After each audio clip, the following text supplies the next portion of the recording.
Hi friends, welcome to my YouTube channel. ఈరోజు మన ఛానల్లో పత్నిటాప్ను చూపించబోతున్నాను. పత్నిటాప్ వెళ్ళడానికి ఉదంపూర్ నుండి బస్లోనైనా క్యాబ్లోనైనా వెళ్ళవచ్చు. పత్నిటాప్ అయితే వచ్చేసాము. ఇక్కడ మా పాప అందరికీ హాయ్ చెప్తుందండి. చూడండి మంచుతో ఎలా కప్పబడి ఉంది. పత్నిటాప్ లోపలికి వెళ్లే ముందు జాకెట్, షూస్, మంచుకు తట్టుకునే డ్రెస్లు రెంట్కు అవైలబుల్గా దొరుకుతాయి. ఇదైతే పత్నిటాప్ ఎంట్రెన్స్ చూడండి. ఇక్కడ చిల్డ్రన్ పార్క్, నాగ టెంపుల్ ఉందండి. ఇప్పుడైతే మేము లోపలికి వచ్చేసాము. దారికి ఇరువైపులా మంచు పేరుకుపోయి ఉంది.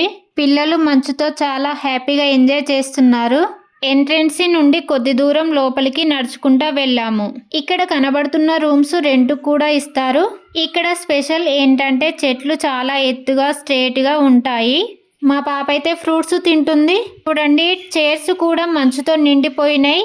ఇక్కడ ప్రతి ఒక్కరు హ్యాపీగా ఎంజాయ్ చేస్తున్నారు. Traditional dress, jewellery photo shooting కి రెంట్కి ఇస్తారు. జనవరి నెలలో మంచు పడగానే టూరిస్టులు అనేక ప్రదేశాల నుండి చూడడానికి వస్తారు. ఇక్కడ మా పాప అయితే స్లోమ్యాన్ ను చేస్తుంది. పత్నిటాప్ జమ్మూ కాశ్మీర్లో ఉంది. ఇక్కడైతే మేము ఫోటోషూట్ చేయించుకున్నాము. ఇక్కడికి చిన్న పెద్ద అని తేడా లేకుండా హ్యాపీగా గడపడానికి వస్తారు.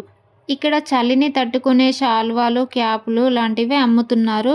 ఇక్కడ వుడెన్ స్లైడింగ్ కూడా ఉంటుంది. మా పిల్లలు చాలా హ్యాపీగా స్లైడింగ్ చేస్తున్నారు. మొత్తానికి మా పిల్లలిద్దరూ స్లోమ్యాన్ ను చేసి క్యాప్ పెట్టిళ్ళు. ఇప్పుడైతే రిటర్న్ వెళ్ళడానికి బయలుదేరాము. ఇక్కడ జిప్ లైన్ ఫెసిలిటీ కూడా ఉంది. ఇక్కడైతే షూస్ రిటర్న్ చేసేసాము. హోటల్స్ కూడా అవైలబుల్గా ఉంటాయి. ఈ వీడియో కనుక మీకు నచ్చినట్లయితే లైక్ చేసి కామెంట్ బాక్స్లో కామెంట్ చేయండి.